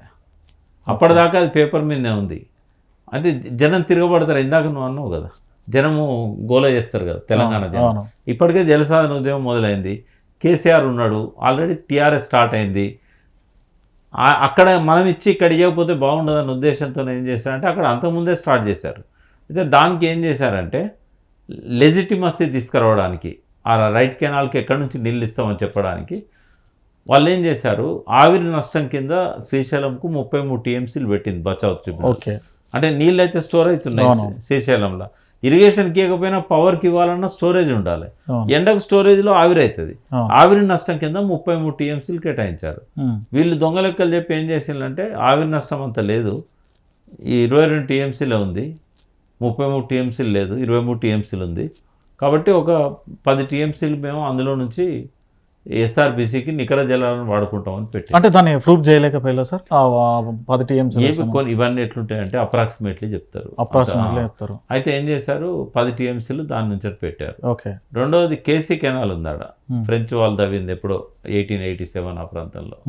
అయితే ఆ కేసీ కెనాల్లో బచావ్ ట్రిబ్యునల్ ముందు ఏమడుగుతారంటే మాకు ఇప్పుడు నీళ్ళు సరిపోతలేవు, ఆయకట్టు పెరిగింది, కర్నూలు కడప కెనాల్ దాని పేరు. ఈ కర్నూలు కడప కెనాల్కు మాకు డబల్ కావాలి నీళ్ళు, 80 టీఎంసీ కావాలని మొదలు ట్రిబ్యునల్లో అడిగిండ్రు. నీళ్ళు సరిపోతలేవు మాకని. ఇప్పుడేం చేసిండ్రు, మాకు అందులో ఎక్కువ అవుతాయి, లైనింగ్ చేస్తే మాకు ఎక్కువ అవుతాయి, అందులోకెళ్ళి 9 టీఎంసీలు మేము ఎస్ఆర్బీసీ పెడతామన్నారు. అంటే అందులోకెళ్ళి 9, ఇళ్ళకెళ్ళి 10, 19 టీఎంసీలతోని అది పెట్టిళ్ళు. పెట్టినాక మరి వచ్చిన నీళ్ళని మీరే వాడుకుంటే మా సంగతి ఏందని తెలంగాణ అడుగుతుంది కదా. అందుకని ఏం చేసిండ్రు, వరల్డ్ బ్యాంక్ నుంచి లోన్ తెచ్చి, చెన్నారెడ్డి ఉన్నప్పటి నుంచే వరల్డ్ బ్యాంక్ లోన్ తెచ్చి ఆ డెల్టా కాలువల ఆధునీకరణ అని చెప్పిండ్రు. అప్పుడు ఈ కృష్ణా డెల్టాలో 1 టీఎంసీ వాటరు 3000 ఎకరాలకు కూడా వస్తలేదు ఆడ. అంత విచ్చలవిడిగా వాడతారు ఆడ. అయితే లైనింగ్ లేకపోతే భూమిలోకి ఇంకిపోద్ది కదా. కాబట్టి మాకు ఇంత నీళ్ళు ఎక్కువ వాడకుండా అవుతుంది, లైనింగ్ చేస్తే మాకు నీళ్లు సేవ్ అవుతాయి అని చెప్పి ఆ లైనింగ్ కార్యక్రమం పెట్టిండ్రు. పెట్టి ఏం చేశారు, మాకన్నా సేవింగ్ ఉన్నది 20 టీఎంసీలు ఉన్నది, ఆ 20 టీఎంసీలు మీకే ఇస్తామని చెప్పి బీమాకి ఇచ్చారు. ఇవన్నీ లెక్కలు ఎట్లుంటాయంటే వర్చువల్గానే ఉంటాయి. ఏది కూడా ఫిజికల్గా కరెక్ట్గా ఇంతే తీసుకుపోతారా, ఇంతే వస్తాయి, అప్రాక్సిమేట్లీ ఇప్పటి వరకు మొత్తం లేదు. ఇప్పుడు టెలిమెట్రీ పెడితే కరెక్ట్గా మనకు నంబర్లతో పాటు తెలుస్తుంది. ఓకే.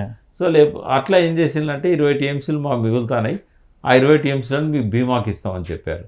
ఇంకా మన వాళ్ళు కూడా సైలెంట్ అయిపోయింది. ఫస్ట్ ఏంటంటే నేను చాలా హార్ష్గా మాట్లాడతాను, ఎందుకంటే నేను ప్రజల కడుపులో తలకాయ పెట్టి నా జీవితంలో ఎన్నడూ ఓట్లు అడగలేదు. నాయకుల దగ్గర పోయి సలాం చేసే రకం కాదు, కాబట్టి నన్ను ఎవ్వడూ ఏం చేయలేడు. అందుకే ఇంత డేర్గా చెప్తున్నారు. అందుకే నేనేమంటున్నా అంటే నాయకులకు కేసీఆర్ గారు ముఖ్యం. తెలంగాణ ఉద్యమం స్టార్ట్ చేసేదాకా ఇప్పుడు ఏబిసిడీలు అంటే ఏ నుంచి 26 కదా, నీళ్ళ లెక్కను కూడా అట్లనే తీసుకున్నాం మనకి ఏబిసిడీలు లాగా. ఆ మొదటి ఏబిసిడీలు కూడా తెలియదు ఏ నాయకునికి ఇప్పటికీ. కేసీఆర్ గారు తెలంగాణ రాష్ట్ర సమితి పెట్టినాక నేను, విద్యాసాగరరావు గారు, జయశంకర్ గారు, మేమందరం, మాతో పాటుగా ఇంజనీర్లు భీమయ్య గారు అని వచ్చేవాడు, అప్పుడు ఉమాకాంత్ వచ్చేవాడు, మేమందరం ఆయనను కలిసి లెక్కలు చెప్పేదాకా ఆయన కొంత తెలుసు అన్యాయం జరుగుతుందని తెలుసు.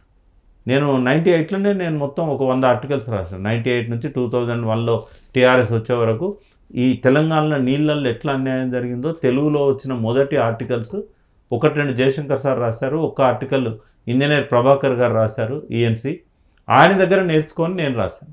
100 ఆర్టికల్స్ రాశాను. ఏ ప్రాజెక్ట్ వదిలిపెట్టలే, తెలుగులో ఏ ప్రాజెక్ట్ వదిలిపెట్టలే. ఇక్కడ అడవులో ఉన్న గుండ్లకమ్మ ప్రాజెక్ట్, ఖమ్మం దగ్గర ఉన్న గుండ్లవాగు ప్రాజెక్టు దగ్గర నుంచి నాగార్జున సార్ శ్రీశైలం దాకా ఏ ప్రాజెక్ట్ వదిలిపెట్టకుండా రాస్తే అందరూ ఆశ్చర్యపోయారు. అప్పుడు ఇరిగేషన్ మినిస్టర్ శ్రీఆర్ గారు కూడా ఒకసారి చెప్పారు నాకు, నువ్వు రాసిన ఆర్టికల్స్ అని చదివితే మేము ఆశ్చర్యపోయినామని. అంటే ఎవ్వరికీ రాజకీయ నాయకులకు నీళ్ళ మీద సోయలేదు. కేవలం పదవుల కోసమే వీళ్ళు ఆంధ్రాకు జైగొట్టిలు తప్ప నిజంగా తెలంగాణ నష్టపోతుందని పోరాటం చేసిన దిక్కులేదు. అంటే అర్ధర్ కాటన్ పుణ్యమా అని నీళ్ళ యొక్క విలువ ఆంధ్ర వాళ్ళకు తెలిసింది. ఓకే. ఎందుకంటే ఒకసారి ధవళేశ్వరం ప్రాజెక్ట్ నుంచి 1852లో నీళ్లు రావడం మొదలైంది. 1846 నుంచి 52 వరకు కట్టారు. అది కట్టగానే పంటలు పండడం మొదలైంది. వచ్చిన ఎక్కువ డబ్బును, పంటలు పండంగా వచ్చిన ఎక్కువ డబ్బును ఎట్లా ఖర్చు పెట్టాలని తెలియలేదు వాళ్ళకు. తెలియక ఏం చేశారు, అప్పుడు షిప్పులలో పిల్లలందరినీ అమెరికాలకు, లండన్కు పంపించేసి, అప్పుడు వీసా ప్రాబ్లమ్స్ ఏం లేకుండే, పంపించేసి పెద్ద చదువులు చదివించారు. 1900 నాటికే అమెరికాలో సెటిల్ అయిన ఆంధ్ర వాళ్ళు 100లలో ఉన్నారు. తర్వాత మద్రాసు, టీ నగర్ వాళ్ళ రాజధాని, విపరీతమైన బిజినెస్ ఎస్టాబ్లిష్మెంట్స్. ఈరోజు కూడా 75% టీ నగర్లో ఉన్న షాపులన్నీ తెలుగు వాళ్ళవి. చెన్నపూరి అని అనేవాళ్ళు, చెన్నపట్నం. దాని నిర్మాణం కానీ, దానిలో వ్యాపారాలు కానీ, అక్కడ సంపదలు కానీ 60-70% తమిళలే కాదు, తెలుగు వాళ్ళవి ఇప్పటికీ. అయితే వాళ్ళకు నీళ్ళ గురించి తెలుసు, నీళ్ళ ద్వారా వచ్చే ఆదాయం గురించి తెలుసు, ఆదాయం ద్వారా వచ్చే సుఖాల గురించి తెలుసు, పెద్ద చదువులు ఎటు చదివించాలనో తెలుసు. మన సన్యాసులకు అవేం తెలివాయి. వీళ్ళకి ఏంటంటే వాడు టికెట్ ఇస్తే చాలు, మహాప్రభావాన్ని మనం కాళ్ళు పట్టుకుంటారు, ఏదైనా చేస్తారు. ఎందుకు మన దగ్గర ఇలాంటి పరిస్థితి ఇప్పటికి కూడా అదే. అవును, ఇప్పటికి ఓపెన్ అది. అంటే ఎందుకు అట్లానే ఉంటున్నాయి పరిస్థితి? ఇప్పుడు వీళ్ళు ఎంతసేపు ఏం చేస్తారంటే ఆంధ్ర వాళ్ళతో పోల్చుకుంటారు.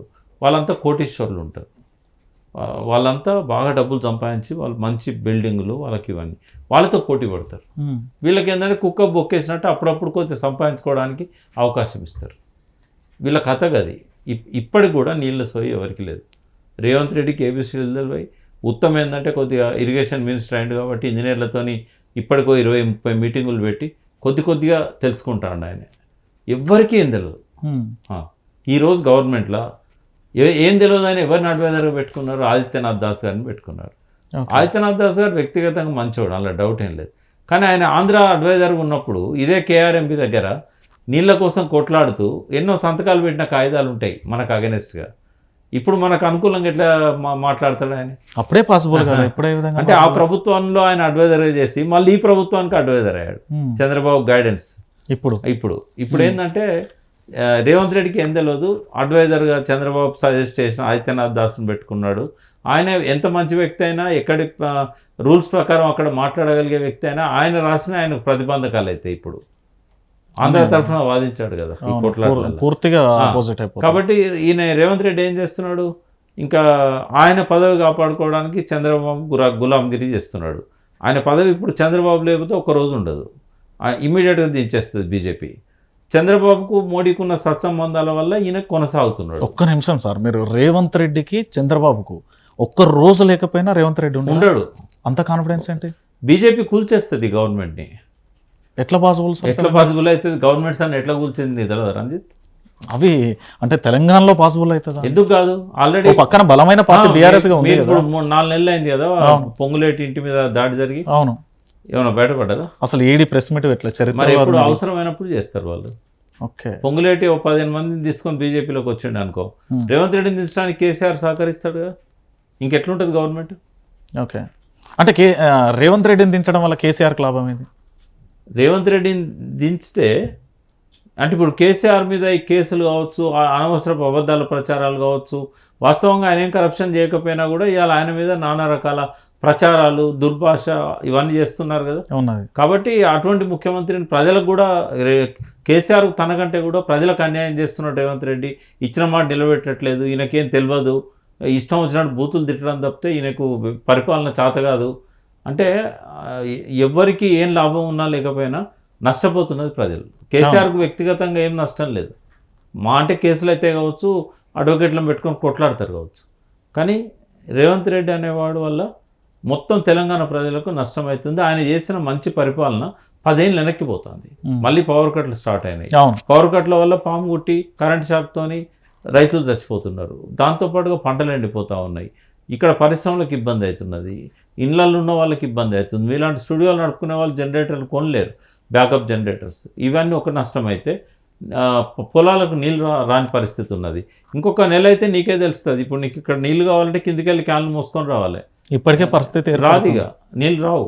ఓకే, ఎందుకు రావంటే గోదావరి నిండా నీళ్ళు ఉంచేవాడు, ఆయన ప్రాజెక్టులలో నీళ్ళు ఉంచేవాడు. మేటిగడ్డను అబద్ధపు మాటలతోని దానివల్లనే మొత్తం సర్వనాశనం అయిందని కేసీఆర్ను ప్రజలతో తిట్టియాలని చెప్పేసి అవి అది రిపేర్ చేయలేదు. రిపేర్ చేయకపోగా రిపేర్ అవసరం లేకున్నా కన్నెపల్లి దగ్గర నుంచి లిఫ్ట్ చేయొచ్చు.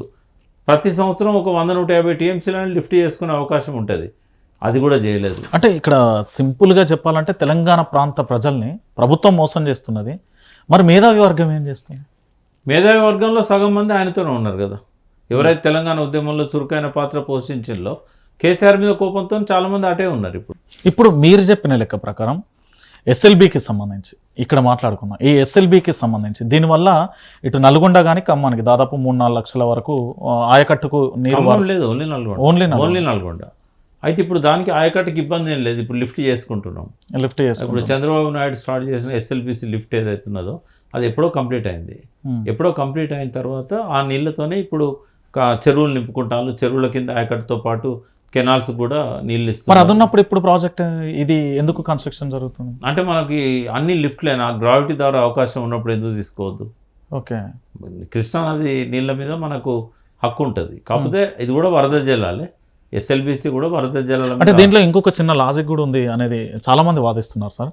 ఎప్పుడైతే కాళేశ్వరానికి సంబంధించి మన శ్రీశైలానికి సంబంధించి వరద ఉధృతి వస్తుందో ఆ వరద వచ్చినప్పుడు ఇది ఎస్ఎల్బికి సంబంధించిన సొరంగ మార్గం మొత్తం మళ్ళీ మూతపడుతుంది, మళ్ళీ దాన్ని పూర్తి స్థాయిలో కూడా రిపేర్ చేయాల్సిన అవసరం ఉంటుంది అనేది కొంతమంది వాదిస్తున్నారు. ఇది కరెక్ట్? వాస్తవమే. అందుకే ఇప్పుడు 4-5 సంవత్సరాలు టీఆర్ఎస్ గవర్నమెంట్లో పెండింగ్ ఉన్నది వరదల వాళ్ళు. ఫస్ట్ 2009లో రాజశేఖర రెడ్డి చనిపోయినాక 1 మంత్కి విపరీతమైన వరదలు వచ్చాయి కదా. అప్పుడు వాళ్ళ గ్రీడీనెస్తోని నీళ్ళని డ్యామ్లోంచి కిందికి వదలలే. నంద్యాల ఎంపీ ఉండే ఎస్పీవై రెడ్డి, ఆయన వీళ్ళకి ఆదేశాలు ఇచ్చిండు. ఒకసారి ఆయనంతటా ఆయన వచ్చి గేటు తెరిచిండు పోతిరెడ్డిపాడి. అంటే బాగా దౌర్జన్యం చేస్తారు వాళ్ళు. ఆ నందికొట్కూరులో బైరెడ్డి రాజశేఖర రెడ్డి, పోతిరెడ్డిపాడు పక్కనే ఉంటుంది ఊరు అది. వాళ్ళు ఏంటంటే ఇరిగేషన్ మంత్రి చెప్తానో లేకుంటే సిఈ చెప్తానో గేట్లు తెరిచే సంస్కృతి లేదా. వాళ్ళే వచ్చి చిప్పుకుంటారు, వాళ్ళే పెట్టుకుంటారు. రాజోల్ బండకాడ కత్తుల కోలాటాలు ఆడిచ్చాను మీకు తెలుసు కదా. 2000 టీఆర్ఎస్ వచ్చిన కొత్తలో 2003లో పాదయాత్ర కూడా చేశారు రాజోల్ బండ మీద కేసీఆర్. అంతకంటే కొంచెం ముందు 99 ఆ ప్రాంతంలో. అంటే వాళ్ళకి ఏ చట్టం, నేను ఫస్టే చెప్పిన రూల్స్ నడవాయి, జడ్జిమెంట్స్ నడవాయి, ఏవి నడవాయి వాళ్ళు. సార్ అయితే ఓకే, అవన్నీ నడవాయి. ఈ ఎస్ఎల్బి సి ద్వారా మన తెలంగాణకు లాభమేనా? నీళ్ళు వస్తే లాభం. నీళ్ళు మళ్ళీ మీరు చెప్పిన లెక్క ప్రకారం ఇక్కడ నీళ్ళు రావు కదా. అదే ఎప్పుడో సంవత్సరానికి ఒక 2-3 రోజులు వస్తాయి కావచ్చు. ఆ సంవత్సరంలో కూడా వరద రాకపోతే వరదలు 10 ఏళ్ళల్లో 3-4 ఏళ్ళు వస్తాయి గంతే. ఆ వచ్చినప్పుడు కూడా 30 టీఎంసీలు కదా అది. 30 టీఎంసీలు వరద ఉంటే 30 టీఎంసీలు వస్తాయి లెక్క ప్రకారం. 90 రోజులు నీళ్లు ఉండవు. 9 రోజులు ఉంటాయి పోనీ వరదలు ఎక్కువ వచ్చినా కూడా అది మళ్ళీ మూతపడితే రిపేర్ చేయడానికి ఎన్ని వేల కోట్లు అవసరం ఉంటుంది? అంటే ఇప్పుడు పూర్తి అయ్యేదాకా రిపేర్లు అవసరం అవుతాయి. పూర్తయిన తర్వాత ఎందుకైతే అంటే వరద ఉధృతికి బయటకు వస్తాయి నీళ్లు. Okay, no problem. అంతే, ఏం కాదు. సో ఇప్పుడు ఈ 8 మంది ఇక్కడైతే చిక్కుకున్నారు. ప్రభుత్వం నుండి రాష్ట్ర ముఖ్యమంత్రి అక్కడికి వెళ్ళలేదు.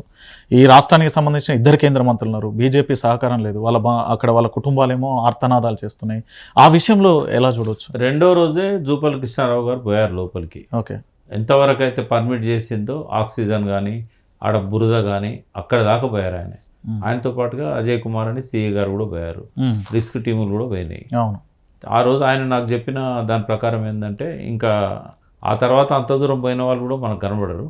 ఆయన ఎందుకంటే ఆ కన్వేయర్ బెల్ట్ మీదకి వెళ్ళి కొంత దూరం ట్రైన్లో ఆ లోకో వాటిల్లో కొంత దూరం పోయిన్లు, అక్కడ నుంచి కొంత దూరం కన్వేయర్ బెల్ట్ మీద పోయిండ్లు, కొంత దూరం ఆ వెదురు పద్దలతో నిచ్చెనలా కట్టుకొని పోయిండ్లు.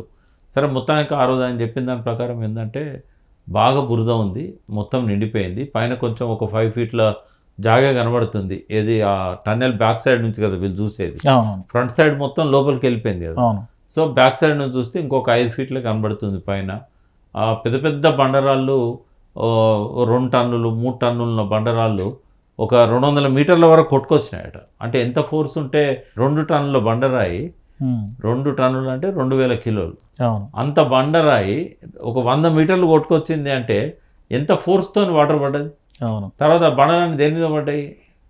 టన్నెల్ బోరింగ్ మిషన్ అంతా తుక్కు వాళ్ళు అది మనకు వెనక నుంచి ఏదైతే కనబడుతున్నదో అది బ్యాక్ పోర్షన్. ఆ బ్యాక్ పోర్షన్ దగ్గరనే పడ్డాయి. మధ్యలో పడ్డప్పుడు ఫ్రంట్లో ఉన్నోళ్ళు ఎట్లా బతుకుతారు? ఇప్పుడు ఈ బురద నీళ్ళన్నీ పోయి గొడవ తగులుతాయి కదా. ఆ మిషన్ అందులోనే ఉన్నది కదా. మరి అందులో పనిచేసే వాళ్ళు బయటకు ఎట్లా వస్తారు? అందులో ఉన్న వాళ్ళకు ఈ వాటరు ఆక్సిజన్ ఎట్లా పోతుంది? వాళ్ళు 5 నిమిషాలు కూడా బతికే అవకాశం లేదు కదా. ఓకే, కానీ గవర్నమెంట్ శవాలను చూసేదాకా డిక్లేర్ చేయదు. అంటే మీ లెక్క ప్రకారం అక్కడ ఎవరు 5 మినిట్స్ ఉంటే ఉండొచ్చు అంతే. Only 5 minutes. ప్రమాదం జరిగినప్పుడు 5 నిమిషాల కంటే ఎక్కువ బతికే అవకాశం లేదు. ఎందుకంటే ఫస్ట్ ఏంటంటే ఆ ఆక్సిజన్ డక్ట్ ఏదైతే ఉంటుందో అది దాని మీద రాళ్ళు పడి ఉంటాయి. ఫస్ట్ మొత్తం రాళ్ళు పడ్డాయి. ఆ డక్ట్ పాడై ఉంటుంది. వాళ్ళ లోపల ఆక్సిజన్ సప్లై ఉండదు. ఆక్సిజన్ సప్లై ఉండకపోతే ఎంతసేపు బతుకుతారు వాళ్ళు? ఏది లేదు, గాలిపోయే అవకాశం లేదు. తర్వాత ఇది ఎప్పుడైతే బురద నీళ్ళన్నీ పెద్ద మొత్తంలో వచ్చినాయో 100 మీటర్ల దూరం 2 టన్నుల రాళ్ళు కొట్టుకుపోయినాయో ఇంకా ఆ లోపలికి ఎంత బురద పోయి ఉంటుంది? అక్కడ మొత్తం ఎక్కడ సందు ఉంటే అక్కడ నీళ్లు పోయి ఉంటాయి. ఎట్లా బతికే అవకాశం? అవును, అక్కడ చివరి సాక్షిగా ఉన్న అల్లావుద్దీన్ కూడా ప్రమాదం జరిగినప్పుడు వాళ్ళు బాగా అన్నప్పుడు వీళ్ళు పరిగెత్తినప్పుడు 2 కిలోమీటర్లు పరిగెత్తిన వరద కూడా వెనకాల వచ్చింది అంత స్పీడ్ తో. మరి ఇటు వచ్చినప్పుడు అడుగుపోద్ది కదా. అటు కూడా ఇటు అప్పు తెలుసా మీకు? ఇటు అప్పు. ఓకే, అప్పుకే అంత స్పీడ్తో వరద వస్తే డౌన్కి ఎట్లా పోతుంది? ఓకే, ఇటు సైడే అప్పు. ఇటు సైడ్ అప్పు. మరి లెక్కన వాళ్ళు ఎవరు కూడా ప్రాణాలతో ఉండడం కష్టమే. 5 మినిట్స్ అని చెప్పాను కదా. 5 మినిట్స్. కానీ వాళ్ళు డిక్లేర్ చేయరు కదా. శవాలను చూసేదాకా డిక్లేర్ చేయరు. ఎందుకు సార్? వాళ్ళకేం ఆశలు లేవు. బట్ రూల్ ప్రకారం ఎట్లుంటుందంటే ఒక మనిషి కనబడకుండా వేయడానికి అప్లికేషన్ ఇస్తే 7 సంవత్సరాల తర్వాత రమ్మంటారు. 7 సంవత్సరాల దాకా ఆయన ఆచూకీ తెలియకపోతే చనిపోయింది అని డిక్లేర్ చేస్తారు. ఇక్కడ కూడా అస్థిపంజరాలు దొరకకపోతే అంతే. అంటే ఇప్పుడు ఆ ఛాన్స్ కూడా ఉండదు. అసలు మనుషులను గుర్తుపట్టేటట్టు ఉండరు. రేపు ఇంకో 4 రోజులు పడుతుంది వాళ్ళ బాడీ తీయడానికి. అదే రేపటితో కంప్లీట్ చేస్తామని చెప్తారు. ఎట్లా చేస్తారు ప్రభుత్వం? ఎట్లా చేస్తారు? వాళ్ళే చెప్తున్నారు సార్. ఉత్తమ్ కుమార్ రెడ్డి స్టేట్మెంట్ ఛాన్సే లేదు అసలే. ఎందుకంటే ఫస్ట్ ఏం చేయాలి? వాళ్ళు బురదనంతా తీసేయాలి. బురద తీసేసినాక సైడ్ నుంచి లోపల పెట్టేట్టు ఉండదు. అది నిండు ఉంటుంది కదా, మిషన్ నిండా ఉంటుంది. అవును, నిండు ఉంటుంది. అందులోకి ఎక్కిపోయేటట్టు ఉండదు, సైడ్ నుంచి పోయేటట్టు ఉండదు. అదంతా ఇప్పాలి. అన్నట్లు బోట్ల కాంచి ఇప్పాలి.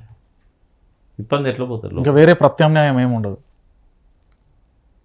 ఇంకా వేరే రకాలుగా ఎట్లా ఉండదు. లేదు, ఒకవేళ వాళ్ళు బురదలో చిక్కిపోయి చనిపోయి ఉన్నారు అనుకో, బురద తీసినప్పుడు బాడీస్ వస్తాయి. కానీ వాళ్ళు ఖచ్చితంగా మోటార్లో ఉండి ఉంటారు. బయట ఉండే వాళ్ళు అయితే రన్నింగ్ చేసి వచ్చేవాళ్ళు వీళ్ళతో.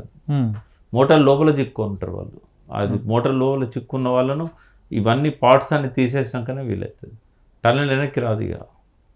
ఓకే, అంటే ప్రభుత్వం ఇక్కడ ఏమైనా నిర్లక్ష్యం ఉందంటారా కేంద్ర రాష్ట్రానికి? అంటే లోపల తవ్వేది ప్రభుత్వం కాదు, ప్రభుత్వం కాంట్రాక్టర్కి ఇచ్చింది. కాంట్రాక్టర్ రాబిన్సన్ కంపెనీకి ఆ టన్నెల్ బోరింగ్ మిషన్ ఎవరైతే తయారు చేశారో వాళ్ళకు కాంట్రాక్ట్ ఇచ్చింది. ఆ సొరంగం తవ్వే కాంట్రాక్టు అమెరికాలో ఉన్న రాబిన్సన్ కంపెనీ. అందుకే వాళ్ళ ఇంజనీరు వాళ్ళ ఆపరేటర్లు అంతా చచ్చిపోయారు. వాళ్ళు ప్రభుత్వము నేను అనుకుంటా కొంచెం ఒత్తిడి చేస్తే చేసి ఉంటుంది, తొందరగా చేయండి అని. ఏ ప్రభుత్వమైనా చేస్తుంది. బట్ అక్కడ టీఆర్ఎస్ తీసుకున్న జాగ్రత్తల్ని ఈ ప్రభుత్వం తీసుకోలేదు. అంటే టీఆర్ఎస్ ఎలాంటి జాగ్రత్తలు తీసుకున్నది, ఈ ప్రభుత్వం ఏం తీసుకోలేదు? టీఆర్ఎస్ గవర్నమెంట్ అధికారంలోకి వచ్చినాక ఇట్లనే వరదలు వచ్చినప్పుడల్లా నీళ్ళు రావడం మొదలైన తర్వాత వాళ్ళు ఏం చేశారు, కొన్ని దిక్కుల సీపేజ్ వచ్చే అవకాశాలు ఉన్న దగ్గర దాన్ని ఎట్లా కంట్రోల్ చేయాలనేది జమ్మూ కాశ్మీర్ నుంచి ఒక ఎక్స్పర్ట్ని తీసుకొచ్చి ఓకే ఆ పనులన్నీ పూర్తి చేసినాక అప్పుడు పని స్టార్ట్ చేయమని చెప్పి. అంటే ఇంకొక మాట కూడా వస్తుంది సార్, అధికారులు కూడా ముందస్తు అంచనా వేశారు, అది ఎప్పుడైనా కూలే అవకాశం ఉంది అనేది కూడా ఒక వాదన వస్తుంది. దీన్ని వాళ్ళు పరిగణలోకి తీసుకోలేదా సంస్థ కన్స్ట్రక్షన్కు సంబంధించి? అంటే వాళ్ళది మేజర్ లోపం వాళ్ళది ఉంది. ఓకే, అది తెలిసి కూడా మరి ఇంజనీర్లు చెప్పినట్టే మంత్రులు తెలవాలి కదా, కోమటిరెడ్డి కానీ ఉత్తమ్ కుమార్ రెడ్డి కానీ, మరి ఎందుకు వాళ్ళ మీద తొందర పెట్టాలి? కోమటిరెడ్డి అయితే ఎప్పుడు ఇది నా బ్రెయిన్ చైల్డ్ అని ఆయన అమెరికా పోయి కూడా రాబిన్సన్ కంపెనీని కలిసి వచ్చాడు. బేరింగ్ ఒకటి లేట్ చేస్తున్నారు, మాకు తొందరగా ఇవ్వండి అంటే. ఉత్తమ్ కుమార్ రెడ్డి సహజంగానే నల్గొండ మంత్రి కాబట్టి నేను కూడా ఆయన అడ్వైజ్ అడిగినప్పుడు చెప్పిన, నేను ఏం చేయాలి అంటే ముందైతే మీ జిల్లాకు ఎడమకాలకు నీళ్ళు వచ్చేటట్టు చూసుకోండి, నాగార్జునసాగర్లో జలదోపిడీని ఆపండి, పోలీసులను వెనక్కి రమ్మనండి, ఆ కేఆర్ఎంబికి ఇవ్వకూడదు, అట్లాగే ఎస్ఎల్బిసి అనేది చాలా కాలం నుంచి పెండింగ్ ఉంది కాబట్టి తొందరగా కంప్లీట్ చేసుకుంటే మీ పేరు 4 కాలాల పాటు ఉంటుందని నేనే చెప్పాను. ఓకే, బట్ అక్కడ పరిస్థితులు లోపల ఎట్లున్నాయి అనేది మనకు తెలియదు. ఆయన నోటీసులో కూడా ఉండకపోవచ్చు. అధికారులు చూసిన వాళ్ళని హెచ్చరించి ఉంటారు. జయప్రకాష్ అసోసియేట్స్ అనేది పెద్ద కంపెనీ, బట్ వాళ్ళు కూడా అవ్వట్లేదు కదా, అది రాబిన్సన్ అమెరికన్ కంపెనీ అది అవుతుంది. వాళ్ళకి చాలా అనుభవం ఉంది, టన్నెల్ వాళ్ళ కాంట్రాక్టర్కి అనుభవం ఉంది. ఇటు రాబిన్సన్ వాళ్ళకు ఎందుకంటే 200 ఏళ్ళ నుంచి వాళ్ళు ఈ టన్నెల్ బోరింగ్ మిషన్లు తయారు చేసేదే వాళ్ళు. ఇది కరెక్ట్గా ఇది 1825లో లండన్లో under ground railway line 1825 under ground railway line నిర్మాణం అయినప్పుడు థేమ్స్ నది కిందికి వెళ్ళి రైల్వే ట్రాక్ తీసుకుపోవడానికి టన్నెల్ తవ్వింది వీళ్ళు రాబిన్సన్. ఇదే బోర్ మిషన్. ఇది అంతకంటే 25 ఏళ్ళ ముందు తయారైంది ఈ టెక్నాలజీ. చాలామంది తెలియక ఇది ఎక్కడ లేదు అంటే ఇంత పొడుగు టన్నెల్ లేదు, కానీ టన్నెల్ 44 కిలోమీటర్లు ఒకటే ఎక్కడ లేదు, కానీ అనుభవం ఎందుకు లేదు? అనుభవం చాలా ఉన్నది. తర్వాత ఇంతకంటే తక్కువ టన్నెల్ ఎక్కడ ఉంది సార్? చాలా ఉన్నాయి కదా. ఇప్పుడు వెలుగొండ ఉంది, వెలుగొండ కూడా టన్నెల్ బోరింగ్ మిషన్. ఎందుకంటే పైన నీలం సంజీవ్ రెడ్డి టైగర్ రిజర్వ్ ఉంది. నీలం సంజీవ్ రెడ్డి పేరు మీద ఉన్న నీలం సాగర్ అని ఒక రిజర్వాయర్ ఉన్నది. ఆడ కూడా పైన తవ్వడానికి లేదు కాబట్టి ఇదే టన్నెల్ ద్వారా పోయింది. ఇవే 2 మిషన్లు పెట్టింది అక్కడ కూడా. 2 టన్నెల్లో 2 పెట్టారు. 18.75 అంటే 18.5 దాదాపు 19 మీటర్ల టన్నెల్స్ అక్కడ 2 టన్నెల్స్ ఉన్నాయి. ఇంకా ఆశ్చర్యం ఏంటంటే ఇటువంటి సిచ్యువేషన్ వలిగొండలో కూడా వచ్చింది. టన్నెల్లో సేమ్ ప్రాబ్లం వచ్చినప్పుడు ఏం చేసిండు, పనులన్నీ ఆపేసి అమెరికా నుంచి ఎక్స్పర్ట్స్ని పిలిచి దాన్ని రెక్టిఫై చేసుకొని ముందుకు పోయిండు.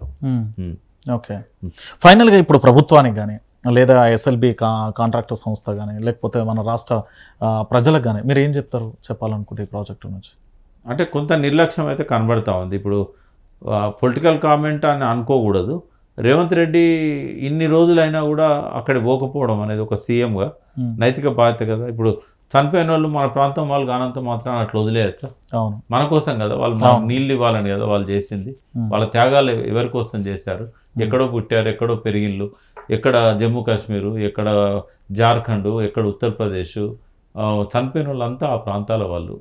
అమెరికన్ సంబంధించిన వాళ్ళు కూడా ఉండొచ్చు, 1-2 ఆపరేటర్స్. ఏదున్నా కూడా సీఎం నిర్లక్ష్యం అయితే కనబడుతుంది. వాళ్ళ మీద వదిలేసి ఎలక్షన్ ప్రచారానికి పోవడం ఇది ఒక నేచురల్ కలామిటీ.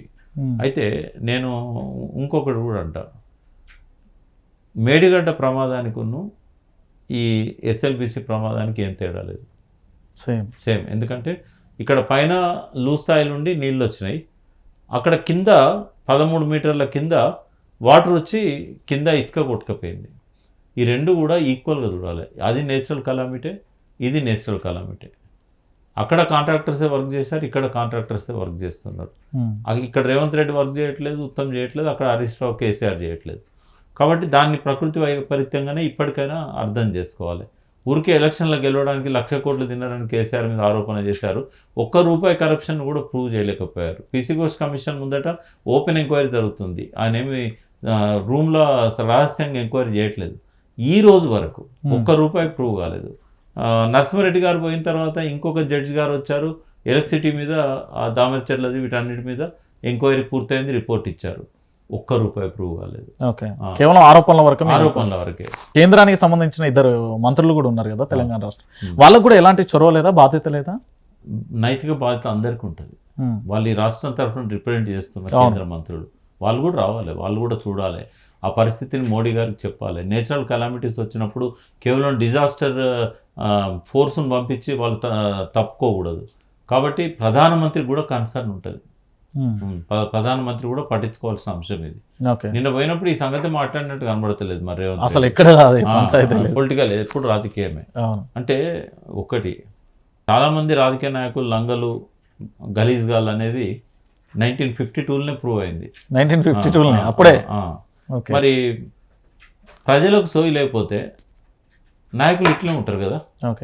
మన తెలంగాణ ప్రజలలో ఎట్లా ఉంటుంది అంటే ఆగము, అంటే ప్రజలంటే ఒక మామూలు రైతులు కూలీలే కాదు, సోకాల్డ్ మేధావుల గురించి కూడా నేను చెప్తున్నా, నాయకుల చుట్టూ ఉండే తొట్టి గ్యాంగ్ల గురించి కూడా చెప్తున్నా నేను. భజన బ్యాచ్ తొట్టి గ్యాంగ్ అనండి, భజన బ్యాచ్ అంటే మర్యాద ఉంటుంది, అది రాజుల కాలంలో ఉండేది. తొట్టి గ్యాంగ్ భజన చేయడం ఒకటే కాదు కదా, నువ్వు ఏదంటే అదే, నీ పేరు రంజిత్ కాదంటే అవును సార్ ఇవాటి నుంచి నా పేరు రంజిత్ కాదా, భజన ఇంత దారుణంగా ఉన్నది కదా.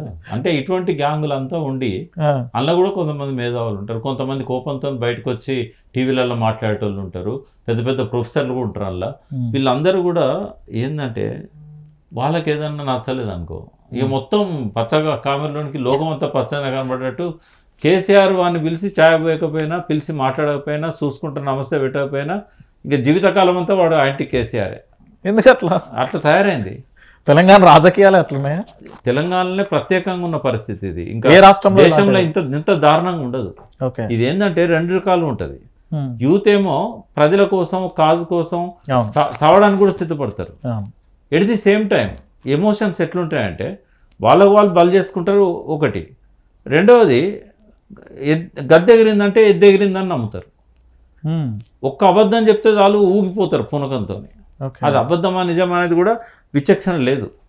తెలంగాణ ప్రజలకు మేము చాలా కష్టపడి 1996 నుంచి కేసీఆర్ గారి కంటే ఒక 5 ఏళ్ళ ముందు నుంచి నేను, ఇన్నయ్య, ఇంకా చాలామందిని పనిచేసినాం. గద్దర్ పాటలు, యాదగిరి మాటలు, పాశం యాదగిరి లాంటి వాళ్ళము, కేశవరావు జాదవ్, ప్రొఫెసర్ జయశంకరు, ఉస్మానియా యూనివర్సిటీ ప్రొఫెసర్లు, కాకతీయ యూనివర్సిటీ ప్రొఫెసర్లు, బియ్యాల జనార్దన్ రావు, మేమంతా ఎంతో ప్రజల లోపల ఒక చైతన్యాన్ని ఇవ్వడానికి చాలా ప్రయత్నం చేశాం. దానివల్ల కేసీఆర్ వచ్చినాక దాన్ని 100 రెట్లు పెంచిండు. ఎందుకంటే ఆయనకు ఆ వాక్చాతుర్యం ఉంది, ప్రజలకు ఏం చెప్తే అర్థమవుతుంది, ఎట్లా చెప్తే అర్థమవుతుంది. తర్వాత ఆయన ఒక గద్దర్ లాంటి వాళ్ళు, గోరటెంకన్న లాంటి వాళ్ళు 4-5 ఉంటారు, 400-500 మంది రచయితలను, కవులను, గాయకులను తయారు చేశాడు. ధూమ్ధాం కార్యక్రమాలు ఊరూరు తీసుకుపోయాడు. ఇవన్నీ చేయడం వల్ల తెలంగాణ మీద సోయి వచ్చింది. ఏంటంటే తెలంగాణ కావాలి, అంతే, ఇంతవరకే, అంతే. తర్వాత నీళ్ళ గురించి సోయి రాలే.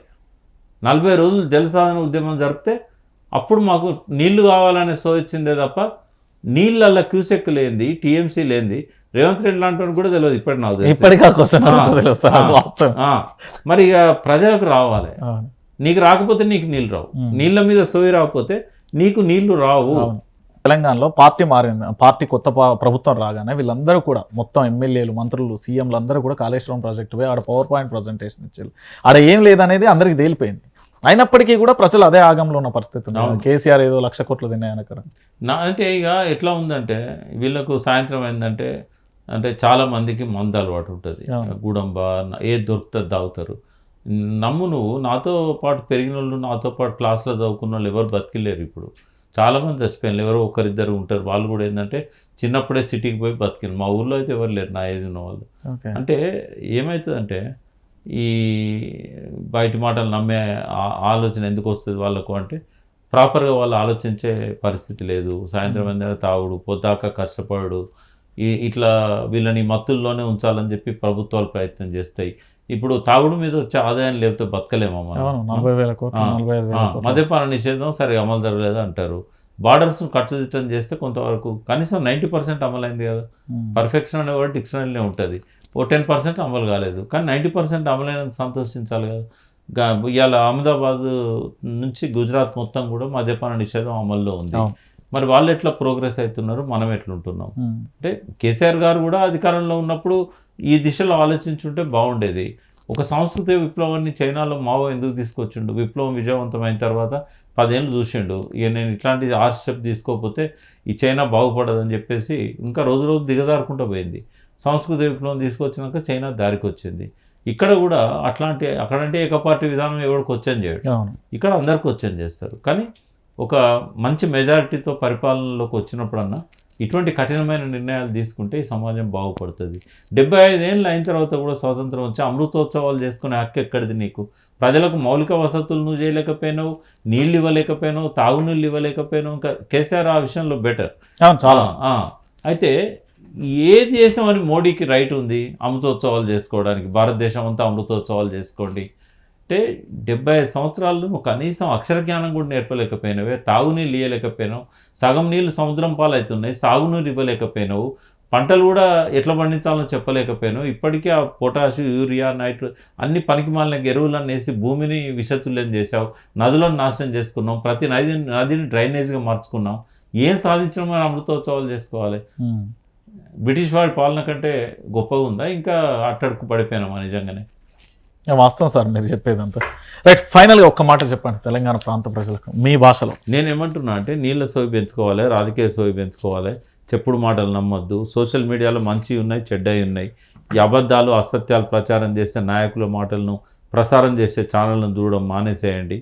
మీకు విచక్షణ ఉండాలి, ఏది నిజము ఏది అబద్ధము, ఎవరు బాగు చేసిండ్రు ఎవరు బాగు చేయలేదు, ఎవరి పాలనలో బాగున్నాం. అట్టడుగున ఎక్కడో ఉన్న తెలంగాణను మొదటి 5 స్థానాల్లో నిలిపిన కేసీఆర్ను వదులుకునే స్థాయికి మీరు పోయిందంటే మీ ఆలోచనలు ఎట్లున్నాయో మీరే అర్థం చేసుకోవాలి. మీరు చేసింది మంచిదా? ఆ సమైక్య రాష్ట్రంలో మనం పెనం మీద ఉంటే ఇవాళ రేవంత్ రెడ్డి పాలనలో పొయ్యిలో పడ్డాం మనం. ఆ విచక్షణను పెంచుకోవాలి, సోయం పెంచుకోవాలి. అప్పుడే మంచి పాలకులు వస్తారు, మన మౌలిక సమస్యలను పరిష్కరిస్తారు. థ్యాంక్ యూ అండి, థ్యాంక్ యూ వెరీ మచ్. చూసారు కదా మొత్తానికి వి ప్రకాష్ గారి విశ్లేషణ. పూర్తి స్థాయిలో ప్రాజెక్టులకు సంబంధించి ఏ విధంగా ఉంది, ప్రాజెక్టులకు సంబంధించి మనకి ఎంత అవసరం, గత ప్రభుత్వంలో మనం ఏ విధంగా కూడా గోసపడ్డం, ఎంత కోల్పోయామంటూ కూడా చెప్పారు. మరో ఇంటర్వ్యూలో మళ్ళీ కలుద్దాం. చూస్తూనే ఉండండి వైఆర్ టీవీ. సైనింగ్ ఆఫ్ మీ రంజిత్.